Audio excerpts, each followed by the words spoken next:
Hello, everybody.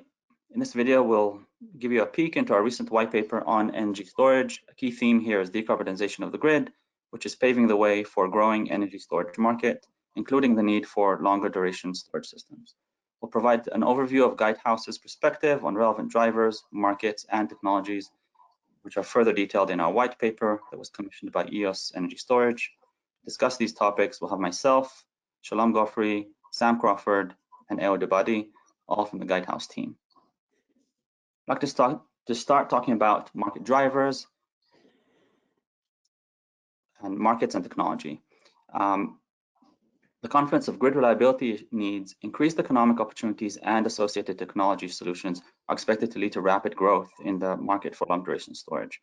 This figure here from Guidehouse Insights shows our market projections for the next few years as they relate to long duration storage systems. As you can see, systems of 4 to 8 hours are expected to take the most of the market share moving forward, but as we move forward, we expect system duration averages to increase over time. The main driver for long duration storage is decarbonization of the grid. This is being advanced by policy on several levels, on the state, local policy, as well as private companies that are all adopting more aggressive sustainability targets and goals.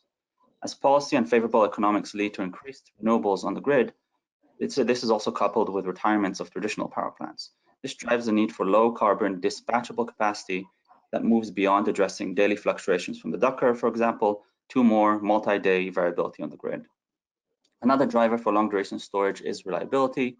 With increases in extreme weather events such as wildfires in California and the West, demand for backup power and grid resiliency is increasing. Long duration storage can offer low carbon options to address these needs. And finally, long duration storage is also attracting investments to advance technology, manufacturing, and system deployments. But first, we'll talk about that a bit later, but first I'd like to turn it over to Eddie to talk about how power markets may evolve to address these emerging grid needs. Thank you, Shlomi. So we see storage as a near ideal resource for almost any market and almost regardless of configuration, at least currently. But really where we see long duration or durations in excess of 4 hours becoming a necessary piece of reliability is in markets that feature both aggressive renewable portfolio standards and regulations that limit greenhouse gas emissions, the latter making it very difficult for new natural gas-fired generation to be part of the grid mix. So these are places like California ISO, New York ISO, and ISO New England, for example, places where we are either seeing right now a duck curve or expect to see one in the near future, and on top of that, where the system is relying on 4-hour storage to meet evening peaks. So as 4-hour storage duration turns that evening peak into a longer duration event, our outlook is that ISOs will need to secure bids or capacity for 6 or even 8 straight hours to effectively maintain reliability. Our expectation is that for these regions, we'll start to see increasing duration requirements for resource adequacy, must offer obligations, and for places that have an organized capacity market in order to receive full capacity value. Additionally, as far as local grid needs, we are seeing evidence in California that local resource adequacy, or RA, which is driven by their transmission planning, these are fairly long duration needs. So not so much the 1 hour peak hour in the red, but closer to 10 hours on average. Finally, wildfire driven events. So in California, events triggered by high winds and dry conditions. These are called public safety power shutoff events. Also tend to be longer in duration, so upwards of 8 to 10 hours as well. These are just a few of the major drivers behind the need for what we're calling longer duration storage. With that, I will pass it to Sam. Thanks, Eddie.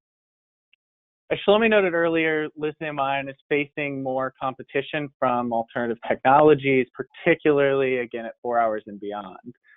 And while lithium-ion batteries have claimed the lion's share of the energy storage market in recent years, this has consisted primarily of systems at 4 hours and under. Also, while some advantages of lithium ion, such as efficiency and energy density, exist, these often have limited impact in terms of the overall economics and feasibility of projects.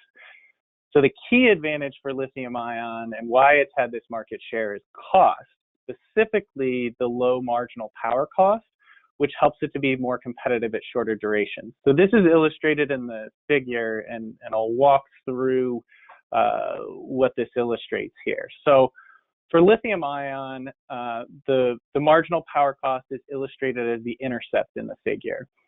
And to increase the power, you basically just need to increase the power rating of the inverter and the associated traditional power electronics or power equipment.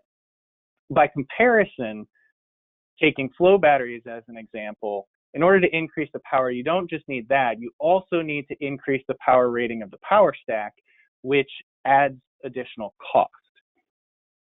So that leads to a higher intercept in the figure. However, the marginal energy cost is illustrated by the slope, which is relatively high for lithium ion because in order to add energy, you have to add more of these complex microstructured battery cells. However, again, taking flow batteries as an example, this would increasing the energy just requires increasing the volume of large vats of fluid. So it's a relatively low cost to add energy. And so this figure helps to illustrate how these different makeups of these different cost curves for different technologies allow them to compete at different durations. Additionally, alternative technologies can offer advantages such as longer lifetimes and lower O&M costs, and these can improve the lifetime economics, not just the CapEx. So given all these drivers and market opportunities and technological advancements that we've talked about, non-lithium technologies have attracted very significant investment in recent years. But the key moving forward will be attracting potentially orders of magnitude more investment in order to support scale up and project deployment. In particular, debt capital can be essential in offering competitive project costs, but this requires mitigating key risks. Now, there are fortunately a variety of mechanisms to mitigate these risks, and not all of them are associated with just the technologies of the companies. There are also ways to address risk through business model innovation that can improve revenue security. Ultimately, the companies that are able to attract this significant investment to support scale up and bankability, they're going to be able to improve their cost competitiveness and support their growth over the longer term. Back to you, Shlomi.